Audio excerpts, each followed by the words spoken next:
This is Chris Cashman, and I'm speaking to you from Microsoft Studios, where I host 1 vs. 100 on Xbox Live. 1 vs. 100 Live, where television meets video games. Live. Tonight, we invite hundreds of thousands to attend the world premiere of this massively multiplayer event. 1 vs. 100 Live. It's a show with yours truly as one of your live hosts. And with you answering trivia questions and winning prizes. It's an event where you dress up your avatar and show up to play with friends. It's a social experience where you can have the chance to win prizes as the one in the spotlight, unite with the mob, or participate as part of the crowd.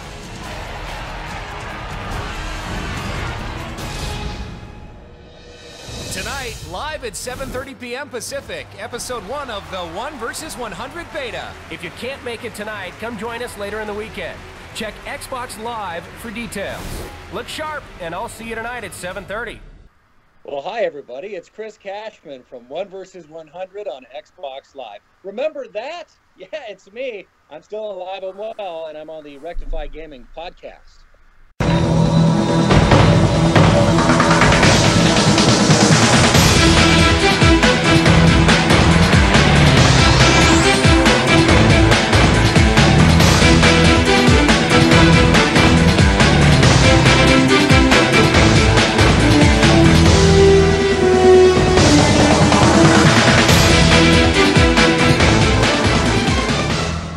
Ladies and gentlemen, you are listening to the Rectify Gaming Podcast, episode number 50, and it feels great to finally say number 50. It's been so long since we started the podcast, but there's been so many breaks where we couldn't do a cast, we couldn't get right enough members. But anyways, I am joined by Alan Walsh, and we have a very special guest today, and we finally got all the tech side stuff pushed away, and this is actually an honor to interview this guy, because I never thought in my life I'd ever interview him when this popular game called 1 vs. 100 on Xbox Live was, I guess you could say, popular. But anyways, welcome Chris Cashman to the podcast. How you doing, Chris?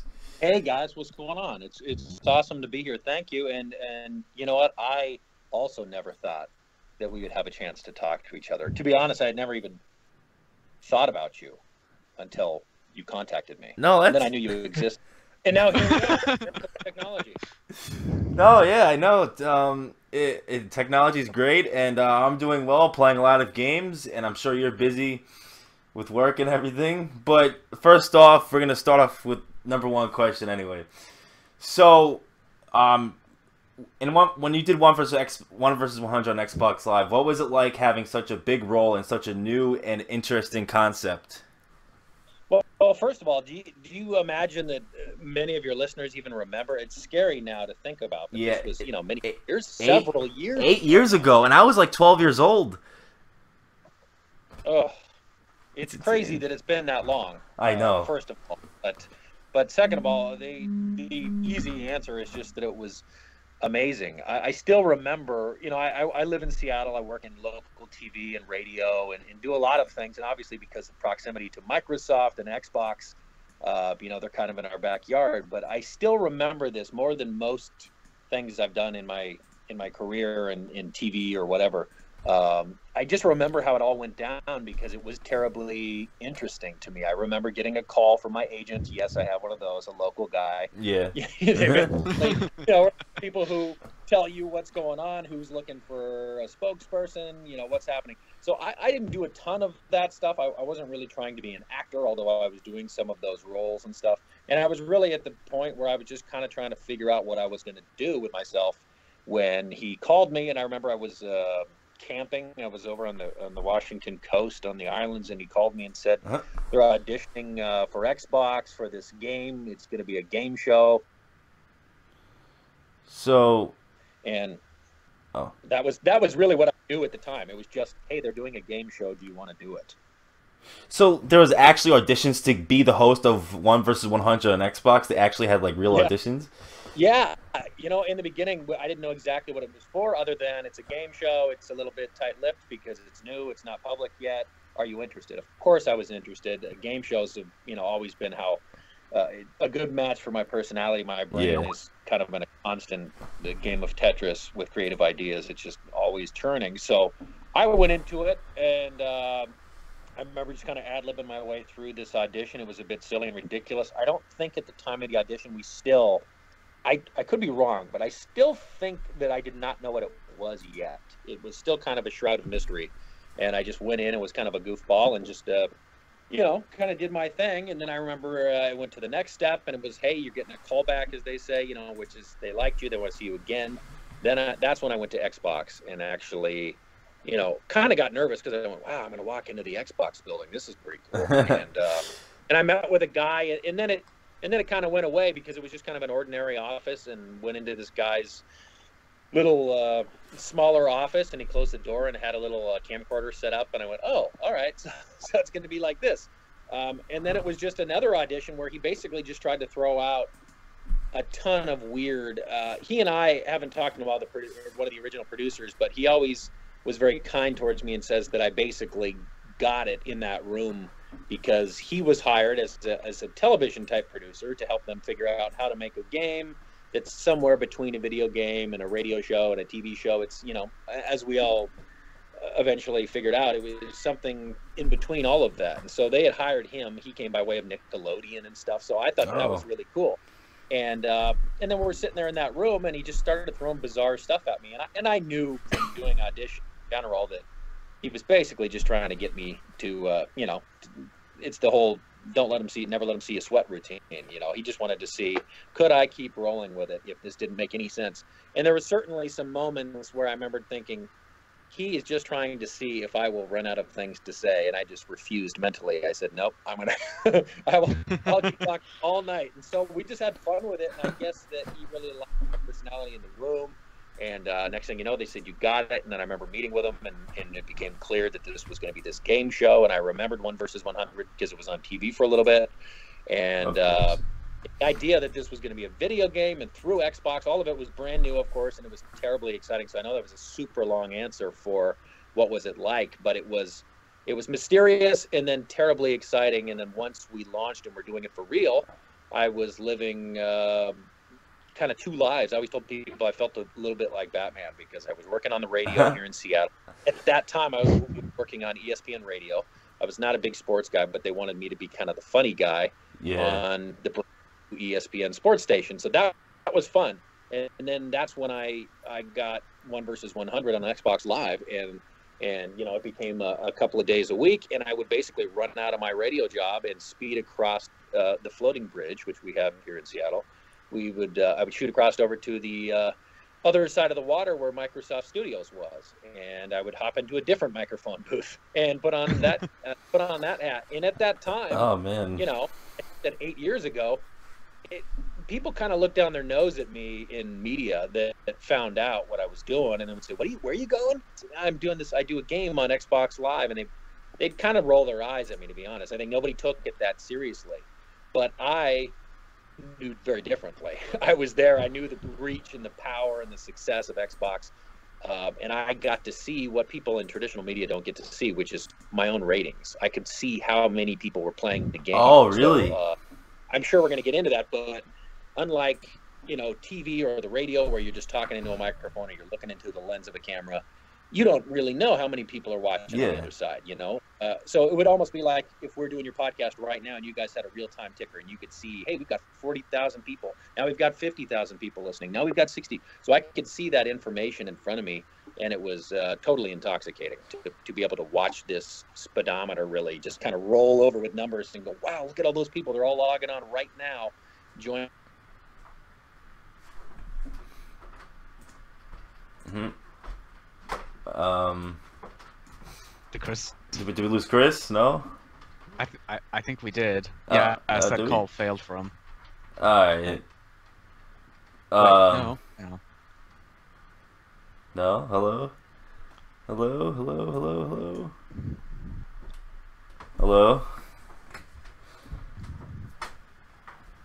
Oh, now he's gone. But anyways, continuing on while we wait for Chris to come back, he just said a lot of things that I don't think we've ever interesting 1 versus 100 stories that have never been shared before. Oh, I think Chris is back.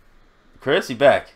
I'm back. I don't know what happened. No, that's okay. Was my story too boring? Did you? No, it was a great story. I mean, we've learned, That was like, a brilliant basically, I just story. want to say, talk about living a dream. You got to do things you dreamed of, and not only doing, like, the radio show for ESPN and all that, you got to work for Microsoft, the popular game for Microsoft, so, and talk about, Part about it too was that Xbox is such a big brand. I know. So powerful, so cool, and to be doing this brand new thing that nobody really knew about, and to kind of be inventing this new genre was really cool because they had obviously this team of people, really smart people, and the engineers and all these people who put the game together and figured out how to make it work. But on the other side of it was, making it entertainment and trying to figure out ways to stretch the boundaries because at face value, it was a live game. I'm hosting. There's people competing live across the U.S. and even in Canada, as you guys know. Yeah, and the UK. It was this really cool setup, but I felt like right away that there was more we could do with it than we were currently doing when we launched it in terms of like guests and things like that, which I know you guys want to ask about as well. That none of that was a part of the original plan. The original plan was a live game. We've got Microsoft points people can win. It's going to be interactive, and that's the premise. But it's quickly evolved over the first couple of weeks once we started kind of testing beta and figuring out the technical issues. That's when I, as a talent, as a producer, also behind the scenes, thought, well, hey, we should up the ante, and we got all these people playing. We've got a captive audience here. As much as people don't love commercials on TV, there's a reason that advertisers pay for them. You want to reach that big audience. Yeah. So it occurred to me that they had an interesting opportunity with all of these tens of thousands of people playing live, that they could not only do commercials, but that we could have guests on and they could promote things. And so we started that conversation, and I don't want to say we ran into some resistance, but I know that it was a bit like, hey, Chris, pump the brakes. We got a lot to figure out. We're not sure how to do all that yet. And but I was real kind of insistent on it. And I remember one of my producers, Oren, he's the guy that I was telling you about. He agreed with me and knew, yeah, you're right. That would be cool if we can figure it out. And I said, well, there's nothing to figure out. We've got a big audio board. I'm in a microphone booth. If we just get a notable guest to call that phone line over there, you just pick it up, and then they're a part of the game. And I remember there was still a little bit of cautious optimism, like, yeah, okay, Chris, we're not sure how that's going to work. And then basically, I think our first move was Joe McHale. I knew him from work he did here in Seattle, and I just reached out to him. At the time, he was starting a brand new show called Community, which is now come and gone. But at that time, it was brand new, and I just reached out to him and told him what I was doing. I said, I know this might sound ridiculous, but it's a video game. It's on Xbox Live, and any chance you'd call in and talk to us for 10 minutes about what you're up to? And he said, totally, let's do it. Tuesday, what's the number? All of that. So I showed up at the studio, and I remember saying, hey, guys, 7 o'clock, Joe McHale is going to call that phone number. So you guys decide if we're going to put him on the game or no. And we kind of forced the issue, kind of put him in the hot seat and said, we can do this. Just pick up that phone line, and we can do it the way you do it on the radio. And we did. And from what I remembered hearing, my producer said that he went back to one of his bosses who basically said, hey, come over here. I want to talk to you. And he thought, uh-oh, I'm probably going to get in trouble for not having cleared that.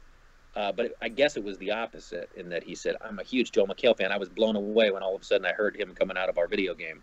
And that kind of just opened the floodgates. I think we said, yep, no, we have proven what we can do with that.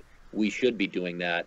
So through some of their partnerships, they were able to reach out to certain, we had musical acts on. We had, Felicia Day came in. I remember that was when, the Guild was rolling out on Xbox Live and all of that. So all of a sudden we had this promotional opportunity and started having real legitimate guests coming on either in person or call in on the phone. And that, for me, is kind of when... All right. Alan? All right, you want to go on to the second question? Yeah. All right, so Chris, if you had the chance to revisit 1 versus 100, would you do anything different with your performance? Boy, well, with my performance, I don't know. Chris Cashman is Chris Cashman, but yeah. I'm pretty. I think most people are in entertainment, whether it's TV or radio or whatever.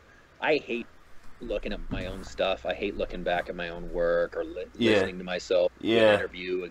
It just kind of tortures you, I think. Yeah, but to be I understand honest, that. 1 versus 100 is one of the few chapters where I don't think I would have really changed anything because it wasn't a known entity. It was brand new. I didn't feel a lot of pressure, and I really was able to just be myself. And as you could tell when you were playing, probably, it wasn't scripted. I was standing there looking at the screen you guys were looking at. I could see metrics on the screen. I could see how many people got a certain answer wrong.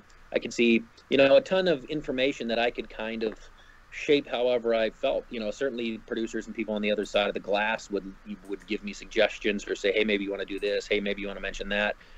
But for the most part, I was able to just kind of roll with it and do it based on what was happening in the game.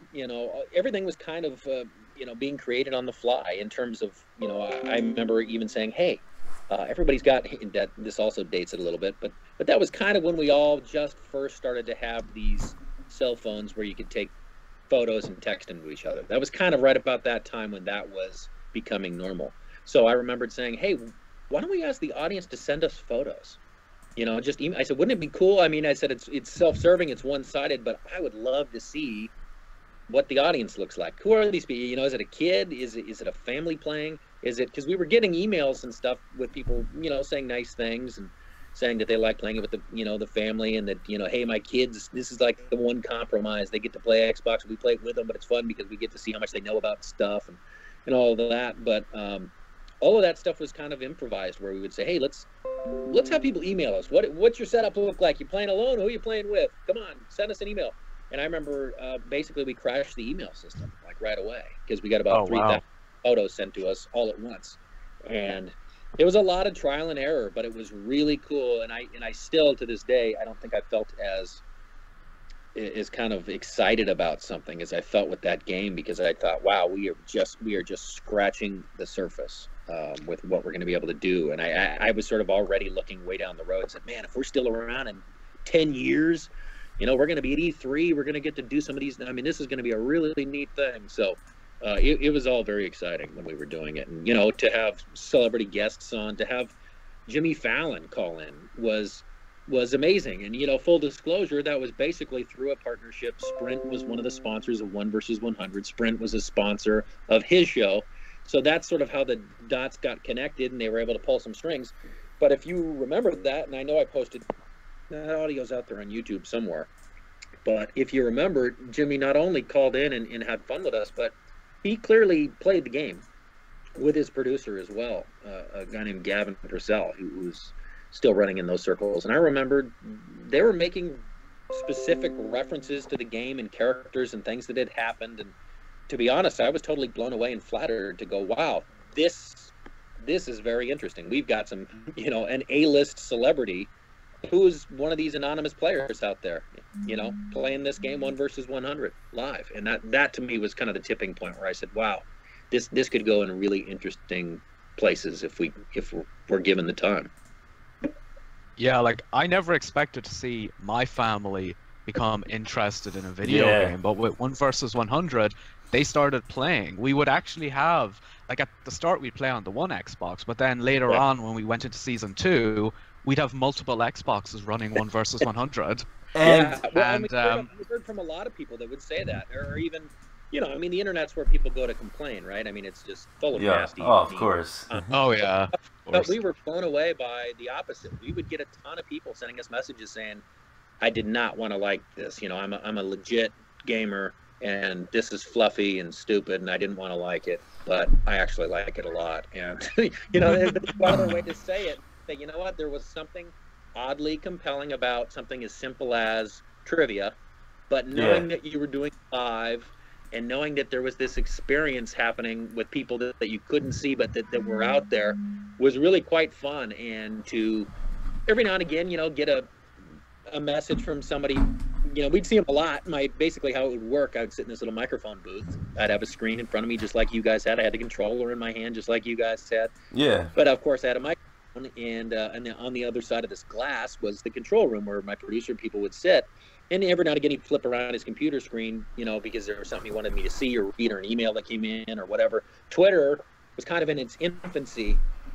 You know, at that time, I remember, frankly, the only reason I have my name at Chris Cashman on Twitter was because we all agreed the first time we met at Microsoft Studios, hey, we should be on Twitter. Chris, you should start. Are you on Twitter? I said, nah. He said, yeah, you should do it. It could work for this game. This could be cool. So I signed up that night. And I think there's a lot of things that we didn't totally utilize that we could have.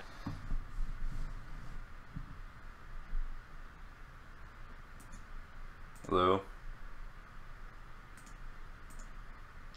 They didn't expect to like it, but that they did. It was very cool. So I know you mentioned Jimmy Fallon, Jimmy Fallon liked the show, was on the show. Who actually got in contact with Jimmy Fallon to get him on the show, or did he come to Xbox and? Yeah, well, that one in particular, a couple of them I was actually able to kind of do through my own strings, like a Joe McHale. We also remember we had Mario Probst on Survivor. Yeah. We had Jeff come on and same. I knew him through a connection here in Seattle, and but Jimmy was actually kind of a sponsorship-based thing. Oh, okay. Through the phone provider Sprint. I was never given specifics, but I just knew that they were a sponsor of ours and they were a sponsor of his, and so I just think they reached out and asked. And I think honestly it had a lot to do with the fact that they really did play. I mean, they admitted that they did play back. That's awesome, though. They thought it was neat and fun and new and unique, and so I think he was also swayed that way. And that, to me, was just one of my favorite memories because I was excited that he was going to be calling in. It was a bizarre feeling for me to be standing in this little microphone booth, getting ready to do this live game show, and also getting ready to talk with Jimmy Fallon. The whole thing just seemed kind of surreal to me. It was a bizarre experience, and frankly, that week, I remember thinking about how excited I was to get to talk to Jimmy when we were going to do the show, and I just so happened to be watching Band of Brothers on HBO, and maybe 2 days before, I suddenly see Jimmy on Band of Brothers, and I went, wait, what? And you probably don't remember. Had this tiny, quick.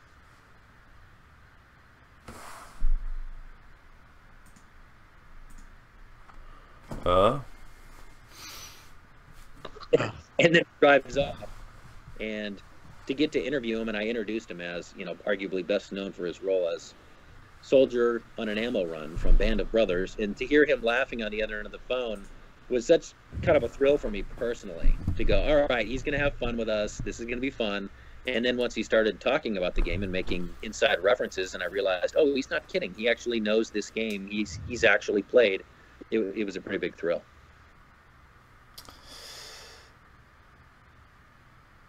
All right, so how much preparation was there before a live show for 1 versus 100?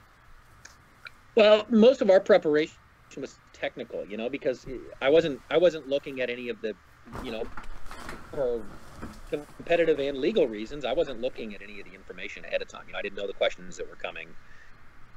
It was, computer generated and randomized, so I was not privy to what was coming before the show happened. And most of our preparation was just kind of general discussions on where we at with the game, any themes we should talk about, is there a guest we're going to promote? How's that going to work? Because we would have that lobby period for 5 to 10 minutes, where as people were joining and logging on, we could just kind of make general announcements. Lots of times that's where I would just kind of work out what I was going to talk about, and any special messages, or sometimes that's even where we would feature those special guests because we knew we had a good 10 minutes of an uninterrupted time. So the preparation was mostly just kind of just making sure we knew what was going on, and I think that's the point I neglected to make earlier. Was, for me, a lot of the preparation was even looking at what people were saying on emails and stuff, and selecting a few to respond to, because we would get people who would say, come on, this is fake, this is clearly pre-recorded. The Jen character she says the same things over and over again, and of course that part was built in, but my part was live, but I could tell that there was a lot of people who were having a hard time believing, and thought, well, why couldn't he just pre-record these little moments, and what proof do we have? So I got a special thrill out of calling those people out, and usually not even in a pointed way. I would see something from Tyboy 17 would say, I think this is fake, man. It's clearly I'd get to come on a segment and just say 1 versus 100 live. Congratulations, this guy did that. Got a message from Tyboy 17. Tyboy, you are correct. I am in fact pre-recorded. There's no way I'm doing this live. And then I just move on, and it would be like almost a little funny moment just for that one person. And then they would send an email going, "Oh my God," or a tweet, saying, "Oh my God, he just responded to my thing. I was totally wrong." So I just loved that the whole thing was brand new. There were skeptical people, whether it was skeptical about wanting to play the game or whether it was left. Either way, there was a whole bunch of new territory for us to forge. And that's what I loved about it, was just this whole thing was brand new when it was evolving every time I showed up to the studio. And I just want to share a quick memory. Like when I barely heard of 1 versus 100 when they were like hyping it up to like the first actual live show, which was the beta. I remember I first played at my cousin's house, who was Wi-Fi player 13. We were eating food and like his family were in the same room in the living room, and it was just we were just so confused by the Microsoft points at the bottom. Like the mob won it. We're like, oh my God, we just won that much Microsoft points, but we really didn't. But yeah, I don't know. 1 versus 100 brought a lot of people together, and of course, when we first heard of 1 versus 100 was being discontinued on Xbox Live. How'd you hear of it, and were you in shock when the discussion came up? Like, were you part of anything, or you just got a call saying it's not happening anymore? Well, if you didn't see my dramatic recreation on YouTube of when I got the phone call, you make sure you go look that up. Oh, wait. I might have seen it a while ago. I have to go watch it again. Yeah, well, I basically did a funny video. Yeah. It's kind of how I cope with life. I mean, I kind of live in a comedy world. Yeah. So, I deal with bummer news usually with humor. And so I remember my real, feelings of being bummed out about it. I just thought, I got to harness this. I got to make it fun and funny, because there will be some people who will be bummed out. There'll be some people who will be mad and feel like, hey, that's a part of what I pay for. And so I just thought, I got to put something out that's at least fun or funny, and it makes people maybe feel a teeny bit better. Like, don't worry, it's okay. It's just, it's just one of those things.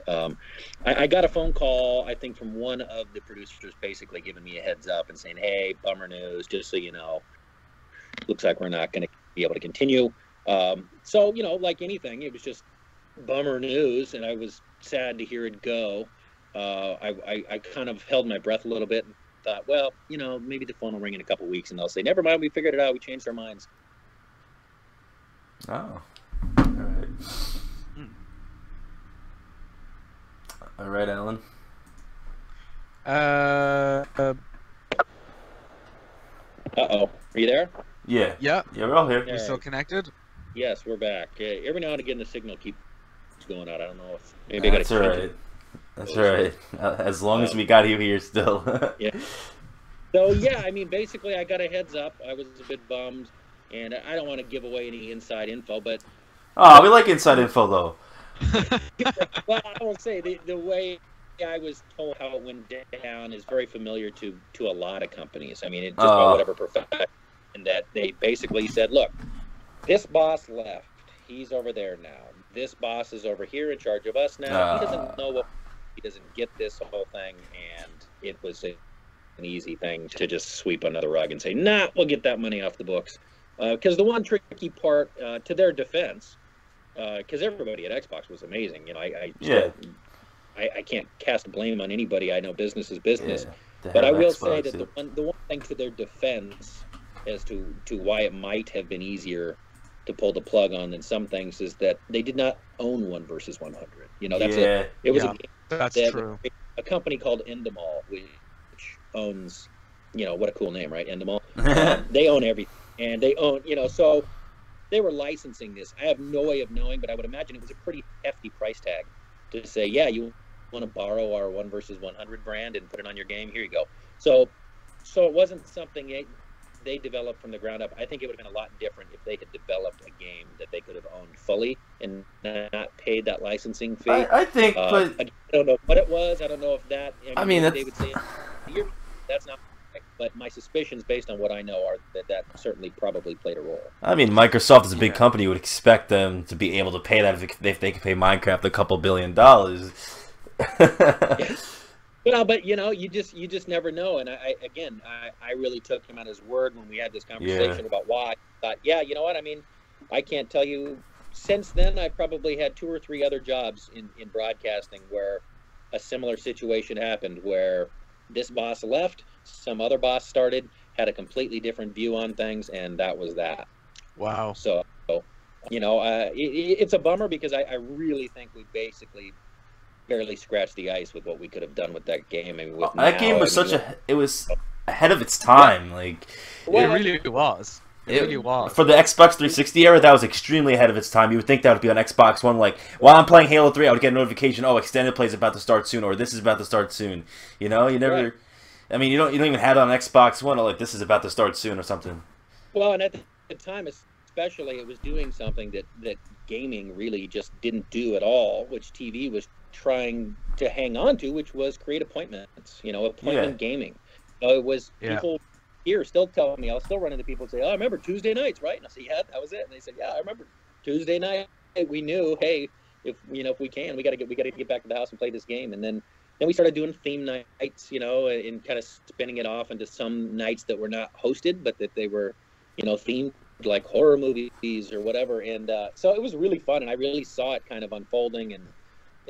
And I specifically remember thinking that, if you had asked me at the time, because I remember thinking myself about, boy, where's this all going to go? And am I going to be able to juggle multiple things at once? And I guess I sort of hoped that 1 versus 100 was going to take off to where I could make that my thing full time, simply because I just saw the future there as local television and all of these things that I worked in were kind of starting to suffer with the internet and cell phones becoming more sophisticated. I just sort of started to see the decline on that stuff, and the incline in gaming was, indisputable. And I got very excited about it. I remember thinking, if you asked me right now that I got to pick a lane, you choose your lane. Are you going down this broadcasting stuff that you've done, for your whole career, or are you going to go down this Xbox world? I knew in my mind that I would have gone down the Xbox route just because I believed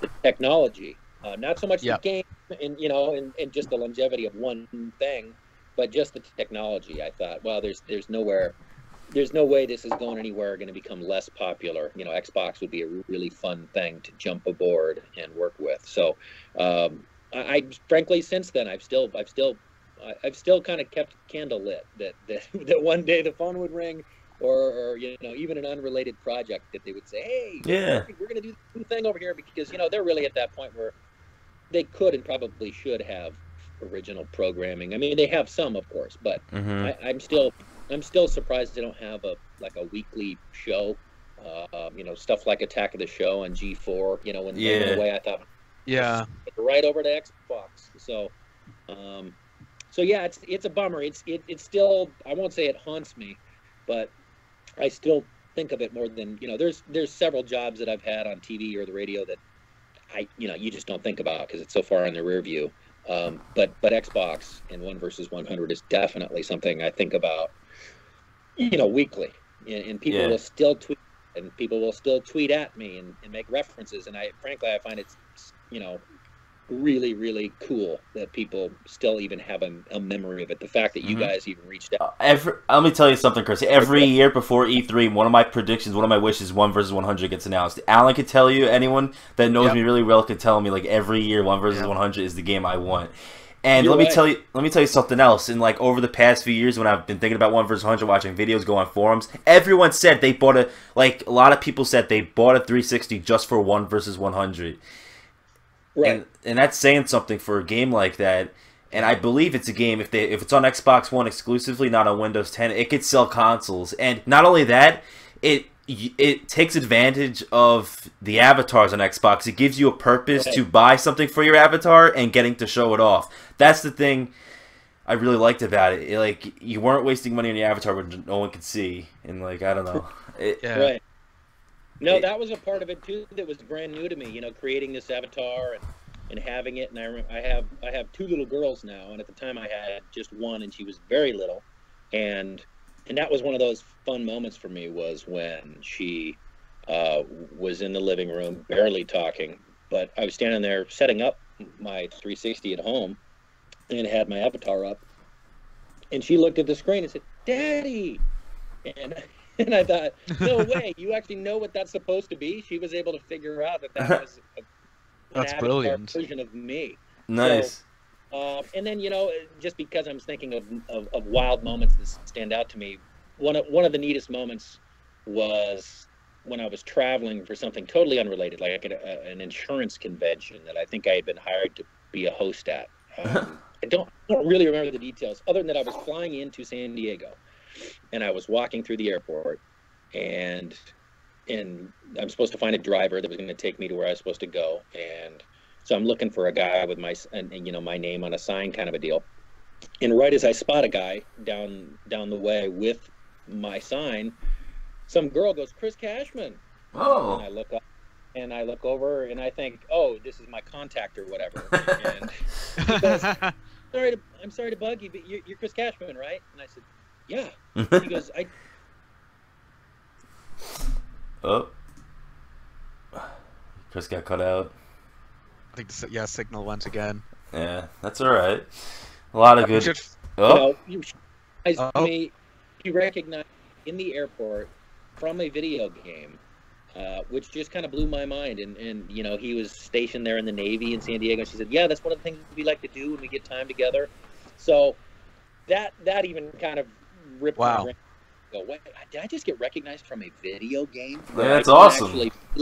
Where I don't really appear as myself, other than I think by season 2 where we started running little commercials. Yeah. Actual videos where I was in them. So, it just, the whole thing was very cool. It was like this, Even the pre-shows of 1 versus 100 in the second season were awesome.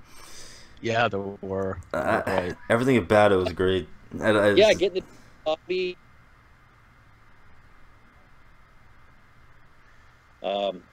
I think that's what I really enjoyed about it, was because it was so brand new and it was kind of groundbreaking. We were able to kind of break all the rules. Like I said, to be on a live video game and have people send us messages, send us photos, to create, stuff that we do now, like we're doing right now. I mean, you think of how far we've come in just 8 years. I know. We're doing this, and all of this stuff seems second nature. But you got to remember, 8 years ago, people weren't doing this. Twitter was brand new. I know. People weren't. We weren't communicating this way. So to have this group online experience, and I loved that we were able to be on in Canada as well, because living in Seattle, I'm not far from the border here, and I've always had a ton of love for Canada and in Vancouver and all of that. But there was much of it that I was not hip to. So once we started doing it, that was when you asked about research, what kind of research would you do? A lot of times it was unrelated stuff like that. I would just spend time looking up some of these cities in Canada, finding out interesting things about like Medicine Hat, and then referencing it during the game, and then getting a message from somebody going, "What's up? We're in Medicine Hat right now." Wow. I found that all to be really quite cool, because it wasn't as easy as it is now to connect with people like that. It just seemed like it was kind of the first of its kind, and the whole thing was really cool. Like, I remember when 1 versus 100 started, we didn't have broadband that long at the time at home. Yeah. It was still quite new. So, and when you look at multiplayer games, the most players you would have on them was 8, maybe 16 in one session at a push. Right. Then you had 1 versus 100 putting around 50,000, even more people into one game, and it was just insane. It's neat for us because we're still, I don't know if anybody even has a book, but technically we are in the Guinness Book of World Records for most simultaneous players. I think over 100,000. Oh, really? Launched. So that's amazing. So that was a pretty cool thing, and yeah, I agree with you. It was just fun to know that there was that many people. And again, I was reminded because I could look at that real-time ticker on the screen in front of me and see exactly how many people. You guys talked about the lobby and the pre-show.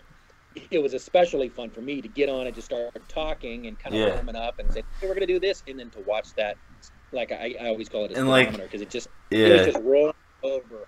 And the numbers were just going and going and going. And the doors would open right before it went live, and you got the intro. It was like, Oh, that's so good. It was great. Bringing back memories. It was just intense, and like I would get like, I don't know, I was always in the party when I played too, like 4 people, and I don't know.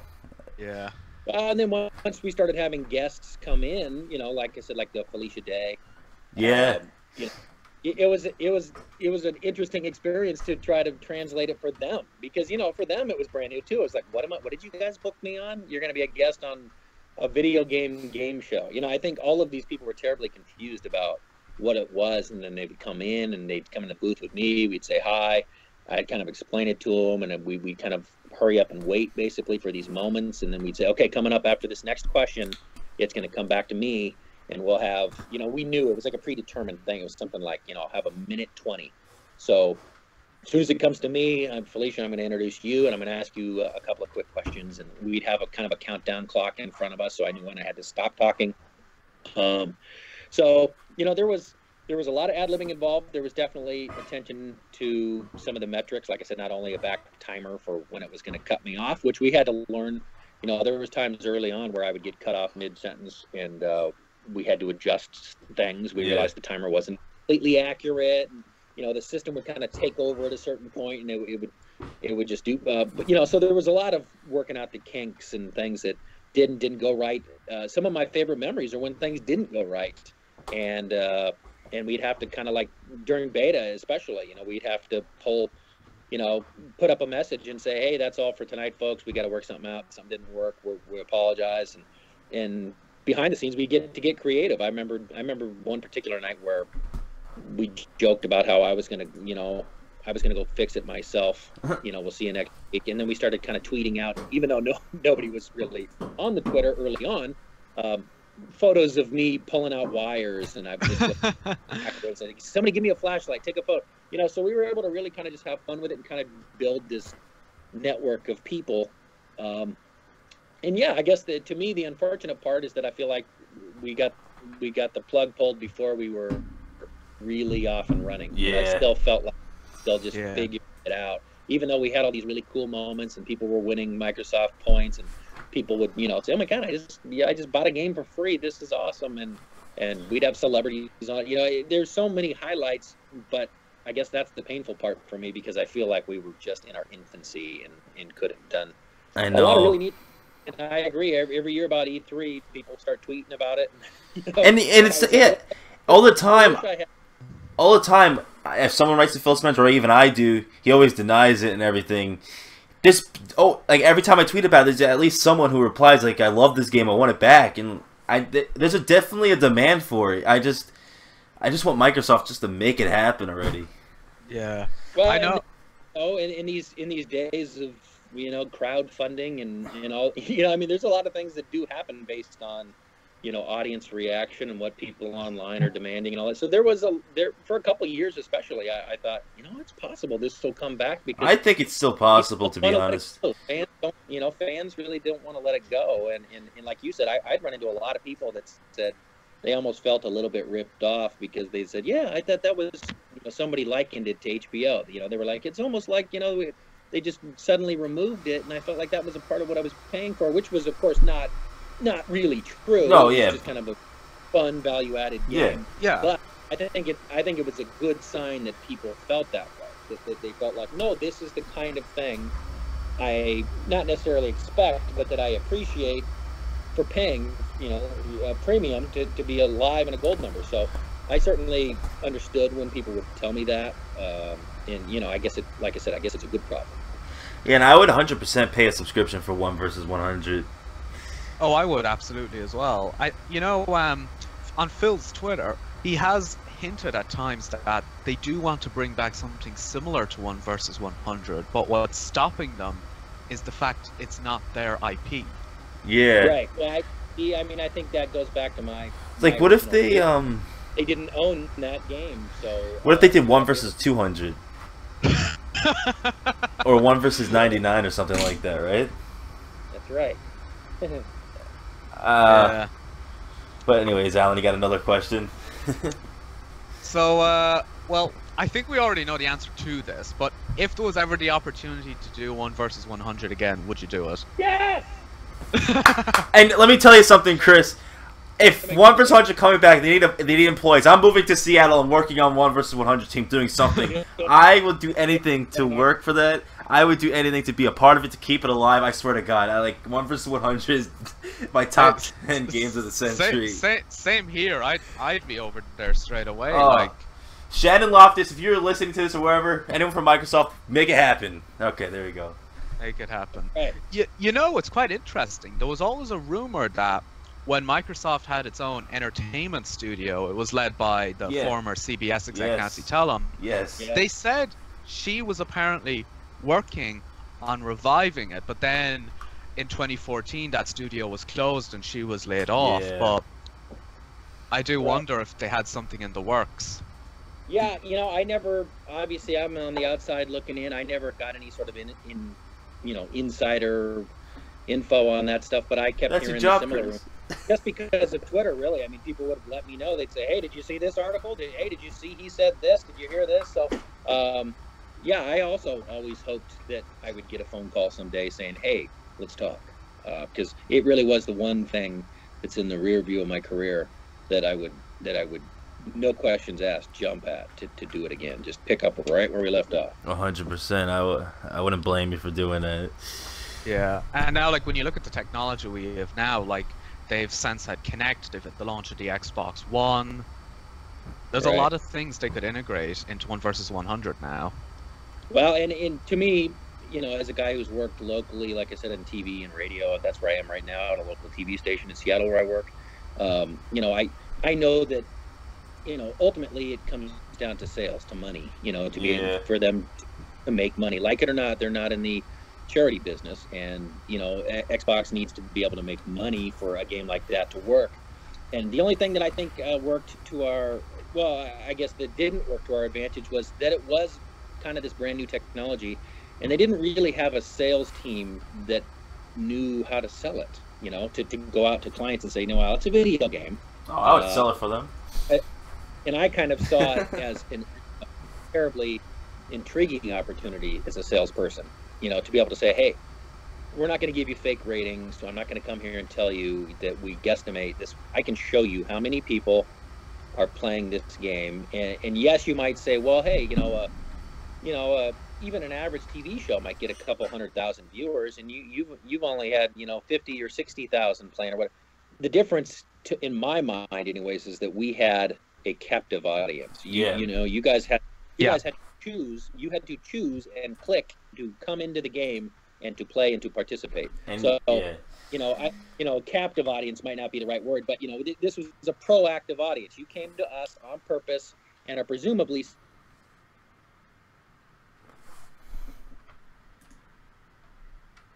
Oh, you lost Chris again? Yeah, signal's gone. Oh, okay. Oh, sorry, we're back. Okay. To me, I thought it was an interesting opportunity for salespeople to say, no, you've got this audience. You can show them exactly how big it is.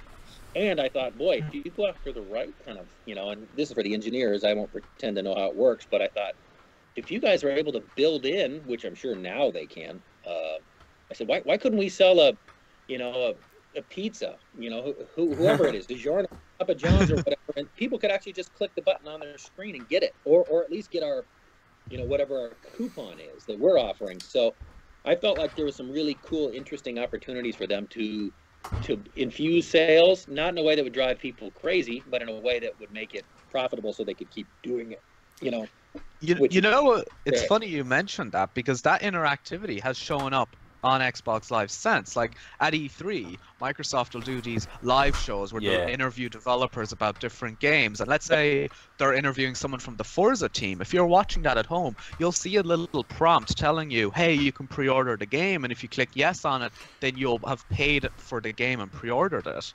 See, I mean, that was all stuff that I was daydreaming about them doing as we were getting going, and we were gone before that was ever realized. But yeah, I mean, it seems like a bit of a no-brainer, right? I mean, you're taking the work out of selling somebody something. It's right there on your screen. You've already got a controller in your hand. If you're interested, click this thing. So I saw it as a really cool sales/promotional opportunity for, frankly, if they wanted to, they could make it all internal. why not make it all about Xbox content? We had, various video game world people on. We had Gabe and Tycho on from Penny Arcade, and like I said, Felicia Day came on talking about the guild that was, rolling out on Xbox Live at the time. We had Blitzinski, and there's a lot of things they could have done even internally, even if they wanted to just push their own products. Hey, we're launching the new Forza. We've got the new the designer from Forza in here. We did a couple of those, not a lot. We did a few that were kind of. It would have been launching a new game, but to me, what a cool way to roll out new games. Exactly. It would have been indie companies would take advantage of that opportunity to show off their game of 1 versus 100, during a break, or just showing a trailer or something, Yeah. Well, that's it. Like, if you can't have ads to show in between the show, perhaps trailers of various upcoming Xbox games or indie games, or television shows at the time, like that content. Well, and you might not, because it's been a while, I might not remember, but we did, as the Sprint Theater, the digital Sprint Theater, it had kind of Jumbotron screen above it. Yeah, it had Transformers. So by season 2, we really were running little mini quick commercials in there, and that's when we started running our own promos that I was actually in. That was the first time, I think, that people actually saw me for real. Once we started doing that, I thought, okay, this is where they changed the game, where they can actually promote stuff, kind of like a commercial break, and then if they can figure out how to just do that, click here to buy it, then it's like a whole other playing field. And in 1 versus 100, I hope you guys remember this, but like during the Super Bowl or Christmas, it would have certain, like, the stage would look different. Yes, they had the themes and everything. Like Christmas decorations. Yeah. That's right. It was really fun for me because every now and again I would get to go meet. Maybe it was even Christmas. I don't remember what it was, but I got to go over to Xbox, which is in a different part of Seattle, to their headquarters and meet with some of the team. And that was really fun because on the regular, in my regular neighborhood area, anonymous. But I'd walk in there. And they would almost get starstruck because, hey, there's the guy who hosts the game we've been working on forever. They've never met him. Laboring. So it was really fun to walk in there and to get to see all the people who physically made it. They were excited and super proud of it, and to be able to pull me over and say, "Look at this! Yeah, see, I designed this part." And I loved that. I loved to get to meet the big brains that made it possible. And I still run into some of them around town from time to time. Do you know what they're doing today, though? Like developing wise? Well, I will say what I was told was, and this goes back to, the what happened to the game. My theory is a threefold. Number one, that they did not own it, so they were paying a licensing, and it could have, who knows, it might have been a scary amount of money. Yeah. It didn't make sense. Number two, like I said, the direct supervisor left, somebody else came over, and usually that's that kind of a thing. I think it was an easy amount of money for them to get off the books. And then number three, some of the producer types that I've worked with, I was kind of worried for them. I wanted to know what are they going to do? Where are they going to go? And I think most of them were pulled over, from what I was told, were pulled over and reassigned to the ESPN app, which shortly after we went away, a lot of these new things that people kind of are accustomed to now were just being launched or deployed or developed, even like ESPN through your Xbox. So a lot of those people, I remember that. There, I think they were literally the ones designing these, polls. And then when you're watching a game, how do we get this thing to pop up? And you can do a vote. You can see who do you think's going to win. And so most of them admitted it wasn't terribly exciting work, but it was, to add ESPN to Xbox was kind of a no-brainer for them, and they needed people to do it. So, it may be one of or all of those three reasons, but I think it just came down to tough timing, I think. All right, Chris, you fast forward 9 years. You're in 2018 in August, and 1 versus 100 comes back on Xbox One. Now you compare it to Xbox 360. What's different about it? Would there be more in Twitter integration so you can see tweets live scrolling somewhere, asking questions? And so much of that stuff is not even new anymore, right? I mean, you see it on the nightly news or these shows or whatever. But yeah, exactly. I think to be able to have people more integrated into the game would be a blast. And there's so many things that we could have done to get people more involved. Whether it's even a line that people can call into, or, live events. We were talking about all sorts of silly stunts behind the scenes that we never got to execute, but, I really daydreamed about. I kept pitching them that I wanted to host it from somebody's house at some point. I said, let's do a contest, and then we'll go there, and I'll be there with them in their living room. So, now I think it would just be different because of social media and phones and all that. I mean, we could have done pre-shows, after shows. We could have done extended stuff with the guests. We could have done on-location stuff. Everything from E3 to PAX to some of these cons. We could have been at all of those things. I think people love behind the scenes. Yeah. They know how the sausage is made, and I think that for a long time, TV shows and video games and all that, there was this big shroud of secrecy. We can't tell anybody anything. We can't have anybody know how we do anything. But social media has kind of changed that to where it's like, well, not only can you not really hide anything from people anymore, because but you should actually embrace it and realize that this is all just free promotion. This is just free. This is just a big commercial. You want people tweeting and taking photos and videos and saying, look where I was, look at who I'm in the studio with. Oh my gosh, we got to watch them do 1 versus 100. So that's the stuff I daydream about. It's just where we could have taken it. And I really did in those days when I was sitting in that booth daydreaming about, where's this going to go? I really did imagine myself standing on, red carpets with an Xbox microphone. I thought this is just a matter of time before we up this a little bit and we're everywhere. We become your, not just a game, but I just thought that would be my main vehicle, but maybe I can just be a personality with and on Xbox and cover entertainment and games and all that stuff for them. And, they start getting into sports and. Yeah. I had something in mind to ask you, but I completely forgot it. I forgot to write down. There we go. The connection was weak again, but I'm back. Yeah. All right. I was just thinking, when you look at an event like E3, you could do an actual in-person show where Microsoft could fly over the top 101 players. That could make up your mob, and then everyone at home could join in and participate as the crowd. So it's both in person, it's both video game. You could have a massive prize pool like what you see at esports events today. Oh yeah, exactly. It could be huge. People who live in the local area could actually come and watch in person as well. Well, and you bring up the biggest point there is the esports. I mean, the proof is the product. You've seen that take off, and it would be hard to consider what we were doing as esports, but at the very essence of it, we were. We were a competition. Totally. Everybody can play, and a lot of people just like the voyeuristic part of it. A lot of people like just watching other people playing and seeing what other people did. I know a lot of people would say, "Oh man, I did so terrible," but I always laugh when you'd point out what the answers were and that 80% of the people got it wrong, because then I felt better about myself. So in the esports world, who knows, this kind of thing, maybe this kind of thing they won't have a choice but to bring back or to create something new in its vein, because the crowd and the people clearly want it. They do.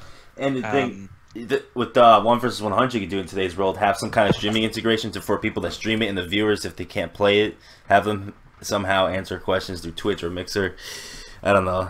There could be something there too. Microsoft bought Mixer, which is a live streaming platform, and the big marketing push for that is the fact that it's interactive. So the audience interacts with the stream and interacts with the broadcaster. And when you think about it, like when you look at that, when you look at esports, when you look at multiplayer gaming and social media today, doesn't it all stem from 1 versus 100? Well, they certainly jumped out in front of the pack. It really is one of those things where I can't help but daydream on a regular basis about where we could have been by now. All right, Chris, we got one last thing before we let you go. Yeah. All right, so what's the life of Chris Cashman after 1 versus 100? What are you up to these days? 8 years later. You can see my reaction on YouTube from when I got the news. Very dramatic. Yeah. in my dramatic recreation video. And then I a bit of a recluse. I moved up into a cabin in the woods. I grew a long beard, and you know, I'm like all the Bruce Willis movies. You know, they'd knock at the door, and I'd tell them, I don't do that game anymore. Back. No, I still reside here in Seattle, the Seattle area, and just kind of picked up doing the other stuff I was already doing, which was local TV and local radio.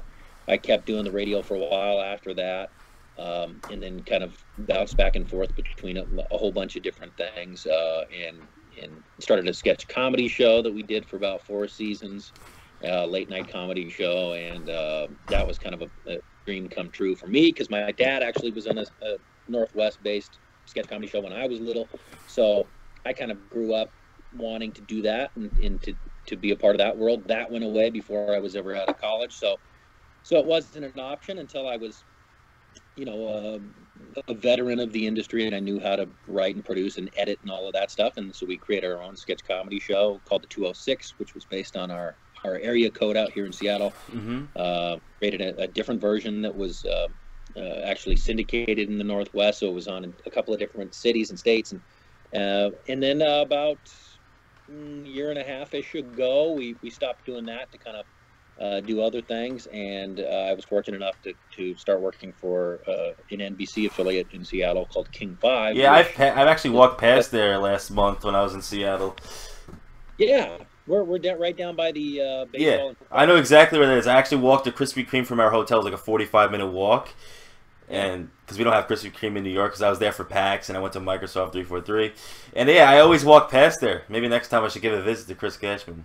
Yeah, hit me next time you're in town. These guys were cool enough to invite about a year ago to come work here, and said, hey, let's they've been gracious enough to say, you know, hey, we want you to come work with us on the news, but just keep being you. I don't have to be I'm not a serious journalist. I kind of get to do the entertaining stuff, interesting stories and features on people around town, and it's been really neat for me to be able to be here and frankly to do what we're talking about right now. It's trying to figure out what's next. You know, they know the trends. We see that local TV and these struggling, so we're trying to figure out what can we do to be more relevant to people. Is it the You cut out again. Should come back, hopefully. There we go. I'm back. Okay. Yeah. So there we go. So yeah, I'm just working here at King 5 in Seattle and waiting for the phone to ring. Xbox. I'm sure if they get the word out more and there's more demand, the more demand is showing. I'm pretty sure there's a good chance 1 versus 100 could come back. I'm keeping my hopes up. Hopefully. And I'm making sure I will fight someone if Chris Cashman does not get the call to be the host again. That's all I'm going to say. That would be a bit crushing to not get to be a part of it if it came back. But you deserve it. But I will say, though, that even on the TV side of things here, both in Seattle and even from some of the corporate bosses that I've met that own our station and stations across the country, one thing that stood out on my bio that they mentioned to me, multiple people said, hey, oh, you're the Xbox guy, right? And that got them excited. So nice. So that it carries weight in media circles for sure. And yeah, I won't pretend that I don't hope that phone will ring someday, because it was a very cool opportunity. I think they could do so much more with it. I think so too. Yeah, I think he can make a difference on the sales on Xbox One. It can make it different. I think. You have much more powerful hardware now. Yeah. You have a much more robust Xbox Live. 1 versus 100 in 4K has improved drastically. There's a lot of opportunities. Mm-hmm. Absolutely. So I was actually just thinking, one of my favorite gaming memories I just wanted to share quickly actually goes back to Christmas Day 2009. Oh man. It was on 1 versus 100, and the one that got eliminated, it was on the post-launch screen showing my stats, and up on the screen comes a prompt. You've been selected to be the one. So there we had it. I was the one. I was there for quite a few questions. I didn't win a huge amount, just 600 Microsoft points, but it's something that's stuck with me forever. You know, and getting the email with the little code for the points, it was just fantastic. It was great. Yeah. Well, I loved hearing that stuff because, you know, as I mentioned, you know, some people skeptical of, oh, is this really live? And there's a lot of those too, where people would say, nah, they don't select these people randomly. And so I would run into somebody who would say, no, I was the one. That was me. I was, you know, gamer tag. And I always loved hearing from people that, you know, just like raffles, right? You're like, I never win. I'm not going to Yeah, I've been in the mob a few times. I've gotten far, but being the one. I've been in the mob a good few times. Yeah, being the one in like America is like impossible to get. Yeah, see, I was playing in the UK and Ireland show, so it was a little bit easier. Yeah. And plus, to get the opportunity, you have to be actively playing an extended play and everything like that. I pretty much participated in every single extended play, every single live show. I would skip night outs and all different kinds of things just to stay at home so I could play 1 versus 100. It was the one thing I wanted to do every evening, and that was it. And when 1 versus 100 was active, I had my Xbox in the living room, and everyone would see it. So yeah, 1 versus 100 is definitely, I keep saying it, my top 5. It's in my top 5 lives this century. But I just want to thank Chris Cashman for taking his time to come on this cast despite the difficulties, answering our questions, talking about it, Chris. Thank you. That's why it's not. It's probably my fault. I don't know how to turn on my phone or Skype. It's all right. What kind of phone do you use? I've got one with an Apple logo on it. Oh, one of those. Oh, okay. I'm a Samsung guy, so. Commercial, so we'll just leave it at that, and maybe people can connect. So. Yeah. Well, thanks for having us. It's cool. It's cool that it's, you know, a fun memory for people. It is certainly for me, and that, you know, my gosh, 8 years later, we're talking about it like it just happened, and it'll come back. So maybe it will. Let's go. All right. All right, everyone. Thanks for listening to the Rectify Gaming Podcast, episode number 50 with Chris Cashman. Hopefully they bring it back, and make sure to stay rectified. Follow us on our social medias, and make sure to complain to Shannon and Phil Spencer that you want 1 versus 100 back. See you guys next time.